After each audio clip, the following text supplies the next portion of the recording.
विद्या की देवी माँ सरस्वती के चरणों में चरण वंदना। आज हम क्लास +2 का financial statement of A company part 3 का चैप्टर नंबर 1 करेंगे।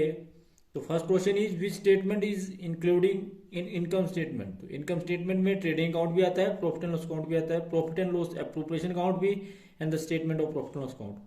तो इनकम स्टेटमेंट इंक्लूड करती है trading account, profit and loss appropriation account, statement of profit and loss account. तो all of the above is right answer.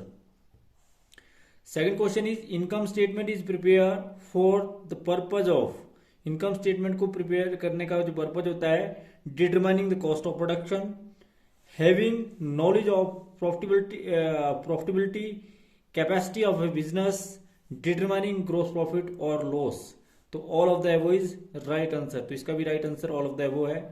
Analysis of financial statement fulfil the requirement of investor, creditors, managers, all of the above. जितने भी users हैं सभी की requirement को पूरी fulfil करती है financial statement.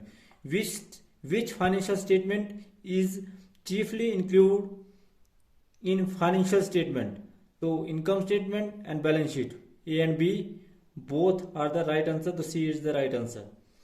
The next question is analysis of financial statement are important for employee, government, investor।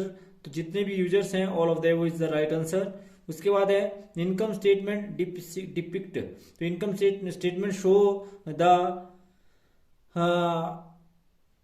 Profit and loss of a certain period. तो इसका जो इनकम स्टेटमेंट जो आपको शो करती है, डिपिक्ट करती है, वो करती है profit and loss account of a certain period. उसके बाद है positional statement show. Positional statement show financial position of the at a certain period, at a certain period. तो ध्यान रखना, फाइनेंशियल पोजीशन जिसको आप बोल सकते हैं पोजिशनल स्टेटमेंट या balance sheet show financial position at a certain period.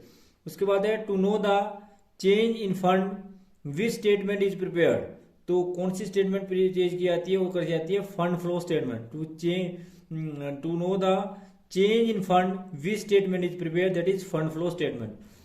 What are the main limitation of financial statement based on old concept, ignoring price level changes, ignoring qualitative ways. तो all of the is right answer.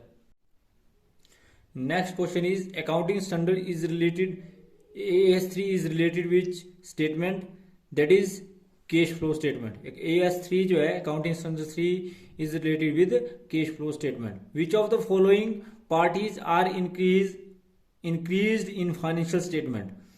तो जो which of the following parties are increased in financial statement, that is bank and financial institution, labor organizations, income tax department। all of the above is right answer। Which of the following statement is correct? तो statement which is correct, that is asset is equal to outsider equity, outsider fund, the asset is equal to liability plus capital, asset is equal to total fund। तो all of the above is right answer। Net working capital is calculated current asset minus current liability, current asset minus current liability is equal to net working capital। A good financial statement should have the characteristics. तो इसका answer है as per objectives, helpful in analysis and simplicity. All of the above is right answer. Which of the following is not a limitation of financial statement.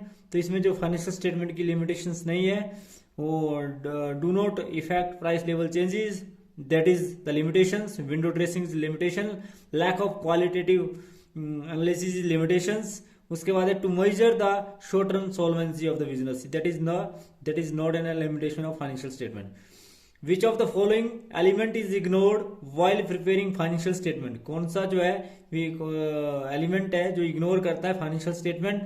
Qualitative management, public relations, quality of labours, या all of the above. तो all of the above is right answer. उसके बाद है to main purpose of analysis of financial statement for short term creditor is.